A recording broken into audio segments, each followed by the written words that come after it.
अस्सलाम वालेकुम फ्रेंड्स, उम्मीद करती हूँ आप सब लोग खैरियत से होंगे। आज मैं आपके लिए लाई हूँ चैप्टर नंबर 11 का लेक्चर नंबर 3। इस चैप्टर में हम जितने भी हमने ग्रुप्स पढ़े थे उनकी प्रॉपर्टीज़ को डिस्कस करने जा रहे हैं। ठीक है, सबसे लेक्चर नंबर जो 1 था उसमें हमने जस्ट सिंपल इस चैप्टर का इंट्रोडक्शन देखा था कि इस चैप्टर में हम क्या क्या चीज़ पढ़ेंगे। और लेक्चर नंबर 2 जो था उसमें हमने हैलोजेंस की एल्कली मेटल्स जो कि ग्रुप नंबर 1 है पीरियोडिक टेबल का, उसकी प्रॉपर्टीज़ को डिस्कस किया था। आज हम पीरियोडिक टेबल का है ग्रुप नंबर 17 जिनको हैलोजेंस बोला जाता है, उनकी प्रॉपर्टीज़ को डिस्कस करेंगे। ठीक है, सबसे पहले आपने याद रखना है कि पीरियोडिक टेबल का कौन सा ग्रुप है, ये ग्रुप नंबर 17। ठीक है, इनको हैलोजेंस बोलते हैं।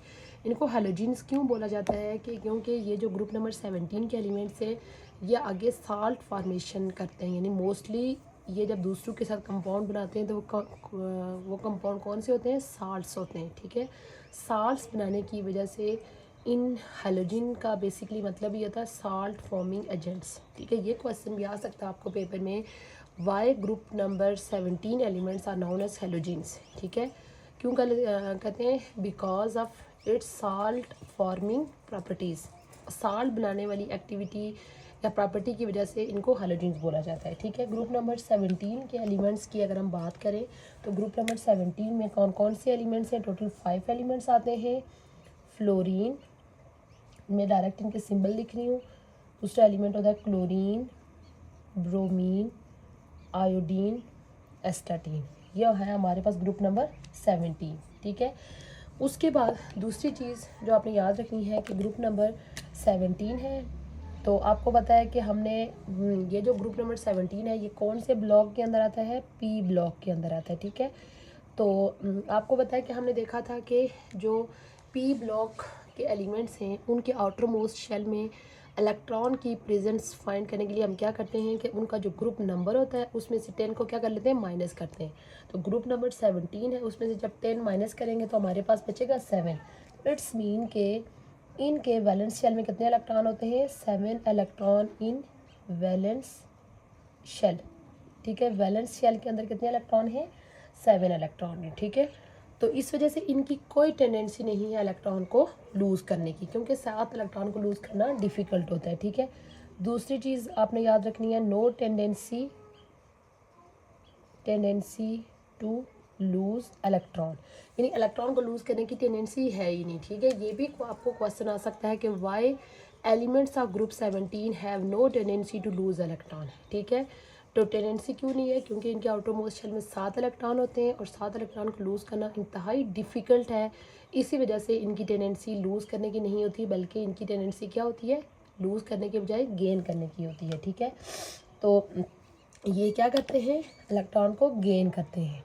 ठीक है, और ये सारे जो होते हैं मोस्टली कितने इलेक्ट्रॉन गेन करते हैं, gain 1 electron to complete octet. क्योंकि मैं बार बार पीछे भी डिस्कस कर चुकी हूँ कि एलिमेंट्स क्या ट्राई करते हैं कि अपने आउटर मोस्ट शेल में 8 इलेक्ट्रॉन को कंप्लीट करें। तो ऑलरेडी 7 इलेक्ट्रॉन है तो इनको अपना आउटर मोस्ट शेल कंप्लीट करने के लिए मज़ीद 1 इलेक्ट्रॉन की ज़रूरत होती है। ठीक है, तो उसके बाद जब आपको पता है कि वो एलिमेंट्स जो इलेक्ट्रॉन को देते हैं, ठीक है, लूज़ करने की एबिलिटी होती है, उनको क्या बोला जाता है, electro positive.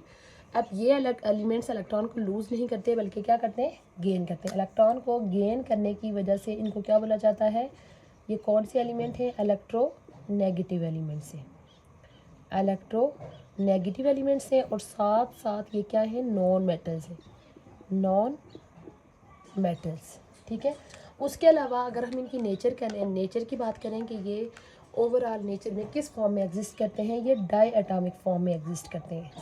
Die atomic form में, डाई एटॉमिक यानी कि सिंगल फॉर्मिंग ये करते।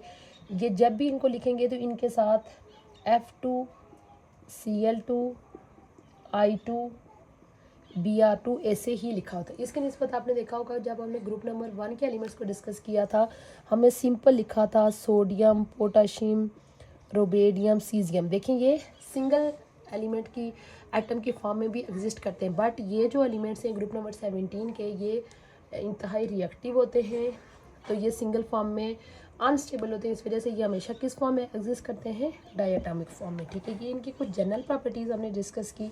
ठीक है, इसके अलावा हम मज़ीद इनकी प्रॉपर्टीज़ को डिस्कस करते हैं, इनकी डेंसिटी को, डेंसिटी ट्रेंड। डेंसिटी के बारे में हम बार बार पीछे भी पढ़ते आए हैं। ठीक है, वही जो पीछे हम पढ़ा है उसी चीज़ को यहाँ भी वही चीज़ फॉलो हो रही है।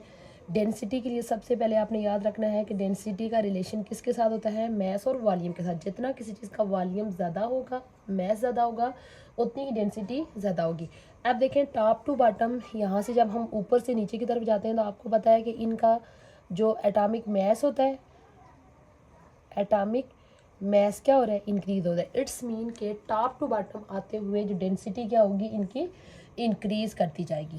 ठीक है, एक तो मेन रीज़न इनकी इस चीज़ की है कि इनके मैसेज पे डेंसिटी डिपेंड कर रही है। ठीक है, डेंसिटी का क्या ट्रेंड है कि top to bottom density of halogen increases. ठीक है, और due to increase of their masses. पहली रीज़न यह है कि उनके मैसेज इंक्रीज होने की वजह से उनकी डेंसिटी बढ़ रही है।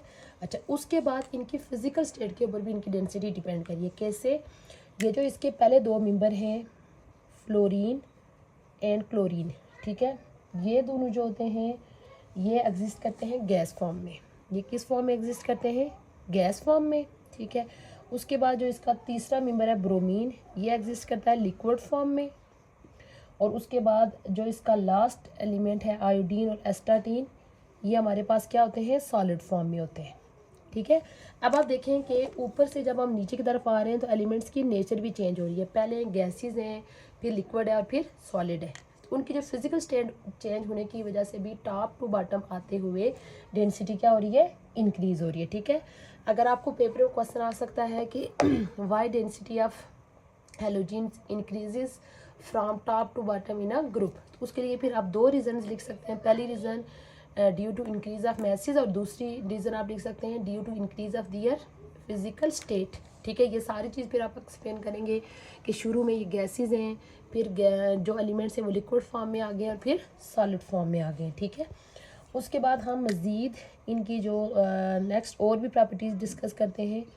Reactivity trend, reactivity trend, reactivity भी आप देखें कि डिपेंड कर रही है कि कौन सा एलिमेंट जो है वो उसका साइज़ कितना है। ठीक है, ये सारी पहली चीज़ हम ऊपर डिस्कस कर चुके हैं। ये सारे क्या होते हैं, नॉन मेटल्स हैं। पहली बात है कि ये रिएक्टिव नॉन मेटल्स हैं। ठीक है, रिएक्टिव नॉन मेटल्स हैं, नॉन मेटल्स हैं। ठीक है, और दूसरी चीज़ इनकी रिएक्टिविटी डिपेंड करती है इनके इलेक्ट्रॉन के गेन करने, गेन इलेक्ट्रॉन्स, यानी इनका जब दूसरे एलिमेंट्स के साथ रिएक्शन होगा ये इलेक्ट्रॉन को क्या करेंगे, गेन करेंगे। ठीक है, और गेन करने के बाद ये आगे आइंस बना लेंगे। ठीक है, हैलाइड्स। ओवरऑल जो इनके आइंस के लिए एक वर्ड यूज़ किया जाता है हैलाइड्स। ठीक है, कैसे, अब अगर फ्लोरीन है, जब वो इलेक्ट्रॉन लूज़ कर लेगा तो वो इस तरीके से हो जाएगा। फ्लोरीन है तो ये क्या बन जाएगा, फ्लोराइड। ठीक है, क्लोरीन इलेक्ट्रॉन को जब गेन करेगा तो वो क्लोरीन से क्लोराइड बन जाएगा। उसके बाद ब्रोमीन से ब्रोमाइड, आयोडीन से आयोडाइड। ठीक है, यानी कि इलेक्ट्रॉन को गेन करने की वजह से वो क्या बन जाएंगे, फ्लोराइड, क्लोराइड, ब्रोमाइड, आयोडाइड। ठीक है, अच्छा, उसके बाद अगर हम इनकी रिएक्टिविटी देखें तो डेंसिटी तो टॉप टू बॉटम इंक्रीज हो रही है, बट जो इनकी रिएक्टिविटी है इस तरह से टॉप टू बॉटम क्या हो रही है, डिक्रीज हो रही है। ठीक है, top to bottom reactivity trend क्या है हैलोजेंस का, top to bottom reactivity of halogen decreases. ठीक है, पहली चीज़ आपने ये याद रखी कि डिक्रीज़ हो रही है। फिर डिक्रीज़ क्यों हो रही है, क्योंकि ये चीज़ बार बार हम पीछे हटते जा रहे हैं कि टॉप टू बॉटम आते हुए साइज़ इंक्रीज़ हो जाता है। साइज़ के इंक्रीज़ होने की वजह से न्यूक्लियस का सबसे बाहर वाले शेल के ऊपर कंट्रोल कम से कम हो जाता है। इसी वजह से वहाँ से इलेक्ट्रॉन को गेन करना या लूज़ करना जो है वो उसके कंट्रोल में नहीं रहता। तो लूज़ तो आसानी से हो जाते हैं, तो ज़रा गेन करना, गेन कोई एलिमेंट इलेक्ट्रॉन को तभी करेगा जब न्यूक्लियस का कंट्रोल होगा। तो जब न्यूक्लियस का कंट्रोल कम से कम हो जाएगा तो इलेक्ट्रॉन गेन नहीं होंगे, इस वजह से रिएक्टिविटी डिक्रीज़ होती जाएगी। इसी वजह से अगर हम इनकी रिएक्टिविटी को आपस में कंपेयर करें तो जो सबसे टॉप वाला एलिमेंट है फ्लोरीन, वो ज़्यादा रिएक्टिव होता है क्लोरीन की निस्बत, क्लोरीन ज़्यादा रिएक्टिव होता है ब्रोमीन की निस्बत, और ब्रोमीन ज़्यादा रिएक्टिव है आयोडीन की निस्बत। यानी कि टॉप टू बॉटम आते हुए रिएक्टिविटी क्या हो रही है, इंक्रीज़ है। और अगर हम इसका देखें तो कि इन सब के अंदर सबसे ज़्यादा रिएक्टिव एलिमेंट कौन सा है, फ्लोरीन, ठीक है, और सबसे लेस रिएक्टिव एलिमेंट कौन सा है, एस्टाटीन, ठीक है। इसके आप मेन पहले इनका ट्रेंड कि इंक्रीज़ हो रही है या डिक्रीज़ हो रही है, क्यों इंक्रीज़ और डिक्रीज़ हो रही है उसकी। अच्छा, उसके बाद थर्ड वन प्रॉपर्टी है कलर्स ऑफ हेलोजीन्स, ठीक है। अब देखें कि पीछे भी हमने डिस्कस कर लिया कि हेलोजीन एक यूनिक ग्रुप है पीरियोडिक टेबल के अंदर, जिसके अंदर जो उसके डिफरेंट एलिमेंट्स हैं वो 3 स्टेट्स के अंदर पाए जा रहे हैं, ठीक है। 3 स्टेट्स जैसे कि अभी हमने डिस्कस कर लिया कि कुछ एलिमेंट जो होते हैं वो गैस फॉर्म में एग्जिस्ट कर रहे हैं, कुछ एलिमेंट लिक्विड फॉर्म में एग्जिस्ट करते हैं, और कुछ एलिमेंट जो है वो सॉलिड फॉर्म में एग्जिस्ट कर रहे हैं, ठीक है। ये चीज़ें भी मैंने साथ मेंशन कर ली हैं कि गैस फॉर्म में कौन से एग्जिस्ट कर रहे हैं, फ्लोरीन और क्लोरीन, लिक्विड फॉर्म में कौन एग्जिस्ट करता है, ब्रोमीन, और सॉलिड फॉर्म में कौन एग्जिस्ट करता है, आयोडीन और एस्टाटीन, ठीक है। तो इसी वजह से डिफरेंट स्टेट्स में एग्जिस्ट होने की वजह से इनका जो कलर होता है वो भी एक दूसरे से क्या होता है, डिफरेंट होता है। कैसे, जो हमारे पास यानी कि जब हम ऊपर से नीचे की तरफ आते हैं तो इनका जो कलर जो होता है वो डार्क होता जाता है, ठीक है। पहले ये लाइट कलर्स के होते हैं, लेकिन जब हम टॉप टू बॉटम जा रहे हैं तो इनका जो डार्कनेस है वो क्या होती जाएगी, इंक्रीज़ होती जाएगी। कैसे, जो हमारे पास फ्लोरीन है, अगर हम इसके कलर की बात करें तो ये हमारे पास होता है पेल येलो कलर का होता है फ्लोरीन क्या होगा, पेल येलो कलर का, ठीक है। उसके बाद जो हमारे पास नेक्स्ट एलिमेंट है ये हमारे पास होगा येलो ग्रीन, ठीक है। क्लोरीन हमारे पास क्या हो गया, येलो ग्रीन। उसके बाद नेक्स्ट एलिमेंट होता है हमारे पास ब्रोमीन, इसका कलर हो जाएगा रेडिश ब्राउन, ये डार्क कलर इसका होता जाएगा, ठीक है। उसके बाद जो आयोडीन है ये हमारे पास किस कलर का हो जाएगा, ग्रे ब्लैक, ठीक है। यानी कि आप कह सकते हैं कि जो हम टॉप टू बॉटम की तरफ जा रहे हैं तो जो कलर हैं वो थोड़ी सी कलर की डार्कनेस क्या हो रही है, वो इंक्रीज़ हो रही है, ठीक है। लास्ट अब देखें आयोडीन हमारे पास ग्रे ब्लैक कलर का है, ठीक है। वैसे तो हेलोजन की प्रॉपर्टीज़ में हमारे पास 2-3 टॉपिक्स और आते हैं, लेकिन उनको मैं जो है नेक्स्ट लेक्चर के अंदर एक्सप्लेन करूँगी, क्योंकि लेक्चर काफ़ी बड़ा हो गया है, ठीक है। आज हम हेलोजन की आज का जो लेक्चर हम यहीं इसको क्लोज़ करते हैं, इसको सम अप कर लेते हैं। आज हमने हेलोजन के बारे में जनरल देखा कि ग्रुप नंबर 17 के एलिमेंट्स को हेलोजन्स बोला जाता है। ये पी ब्लॉक से ताल्लुक़ रखते हैं, इनके आउटर मोस्ट शेल में 7 इलेक्ट्रॉन होते हैं। ये इलेक्ट्रॉन को लूज़ करने की टेंडेंसी इनमें नहीं होती, ये इलेक्ट्रॉन को गेन करते हैं, एक इलेक्ट्रॉन गेन करते हैं। ये इलेक्ट्रोनेगेटिव एलिमेंट्स होते हैं, नॉन मेटल्स होते हैं, डायटोमिक फॉर्म में एग्जिस्ट करते हैं। इनकी जो डेंसिटी ट्रेंड है टॉप टू बॉटम इंक्रीज़ हो रहा होता है, रिएक्टिविटी ट्रेंड जो है वो टॉप टू बॉटम डिक्रीज़ हो रहा है। और फिर हमने देखा कि टॉप टू बॉटम हेलोजन्स का कलर जो है वो डार्कर होता जा रहा है due to change of their physical state, ठीक है। ये था हमारा आज का लेक्चर।